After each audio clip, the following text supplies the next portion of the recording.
faut se poser la question en fait de quel avant, c'est quoi avant. Est-ce qu'on est nostalgique de l'école en blouse avec les tableaux à la craie Est-ce qu'on est nostalgique de ce que faisait l'école pour les élèves à cette époque-là? Je ne sais pas si c'est la bonne entrée. En tout cas, c'est pas forcément celle qui me parle. Hein, il faut séparer deux choses. D'un côté, il y a ce qu'est l'école. Quand je dis l'école, je dis l'école au sens large. Hein, je parle toujours de la maternelle à l'université. Ce qu'elle fait pour les élèves. Et puis d'un autre côté, il y a les conditions de travail, les gens qui œuvrent à tout ce beau service public. Et comme tu l'as dit dans ta question, en arrière-fond, mais en même temps c'est quand même une question de premier plan, il y a toute la question des contraintes budgétaires. Parce que forcément, toutes ces questions-là, elles sont malheureusement passées la plupart du temps, non pas au crible de la question de qu'est-ce qu'on veut faire, mais de combien ça coûte. Sur la question des conditions de travail, effectivement, oui, il y a une dégradation. Enfin, forcément, quand on dégraisse le mammouth à tel point qu'on voit les os, évidemment, ça craque. Alors ça craque, mais ça craque... moi je dirais que ça pourrait craquer beaucoup plus. Ça pourrait craquer beaucoup plus, et ben, ça craque pas beaucoup, moi je trouve, par rapport à ce que ça peut être, parce que les gens absorbent tout ça. Hein, les collègues absorbent tout ça au détriment de leurs propres conditions de travail, parce que sûrement leur sens de la mission de service public est très très fort, et ils s'impliquent beaucoup dans ce qu'ils ont à faire, et puis, parfois, souvent, au détriment de leur propre. Alors après, je vais passer la parole à d'autres, mais c'est que la question sur avant, alors est-ce que c'était mieux avant? Je n'ai peut-être pas répondu à cette question, mais en tout cas, ce qu'on sait à la CFDT, c'est que ce qu'on vit, c'est maintenant. Ce qu'on vit, c'est maintenant, et ce qui nous intéresse encore plus, c'est demain. Alors, est-ce que demain, on veut que ça soit mieux? Ah oui, sinon on ne serait pas là. Hein, si on était indifférent, on serait pas... si j'étais indifférent, je ne serais pas syndiqué, je ne serais pas syndicaliste. On est là parce qu'on n'est pas indifférent, le monde ne nous laisse pas indifférents, et on a un beau slogan à la CFDT qui est agir pour ne pas subir.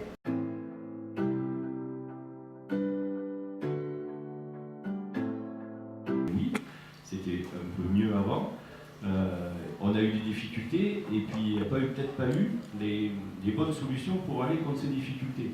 Donc, dans les années 2000, les années Sarkozy, effectivement, on a perdu 12 000 fonctionnaires.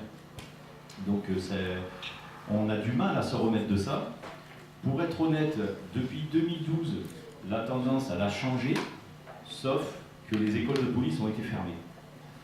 Donc, sans école de police, c'est dur de recruter rapidement, en masse, de former des policiers. Donc, on se retrouve avec des concours passés, puis des gens qui attendent des années avant d'aller à l'école de police, parce qu'il n'y en a plus. Il y en a beaucoup moins qu'avant. Alors, on a des grosses machines. Dans notre région, c'est l'école de Nîmes, qui est une très grosse école qui tourne bien, où dedans il y a des formations, quand on peut y aller, parce qu'on ne peut pas toujours faire des formations, parce que justement, on n'est pas assez. Mais oui, pour répondre à ta question, c'est difficile de recruter pour se remettre au niveau. Comme mon collègue douanier disait, on s'est rendu compte qu'on avait besoin non seulement de douaniers, mais de policiers, et de policiers formés également.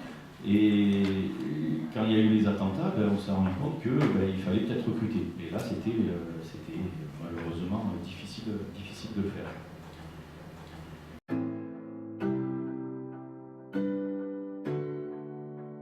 Les conditions de travail se sont dégradées, pas forcément parce que ça a recruté et du coup on est embêté pour prendre en charge les agents, parce que comme je disais tout à l'heure, le recrutement ne remplace pas les départs en retraite. Donc il y a du mieux depuis 2012, mais ça ne change pas grand-chose.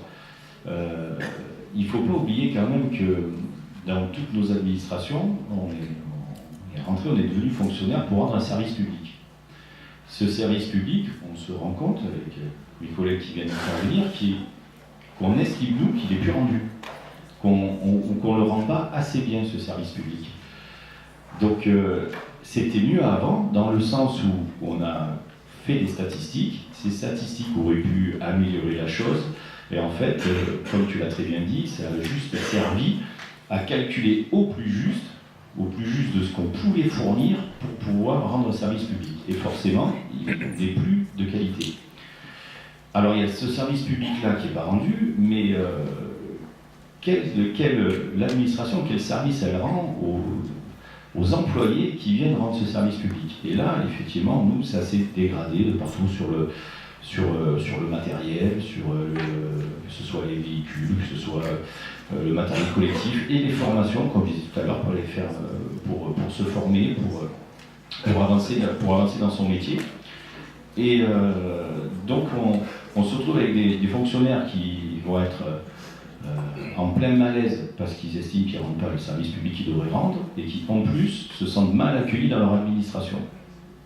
Et c'est là où on arrive sur une autre facette du bien-être de l'employé, c'est lorsqu'il va réfléchir à tout ça et se sentir de plus en plus mal.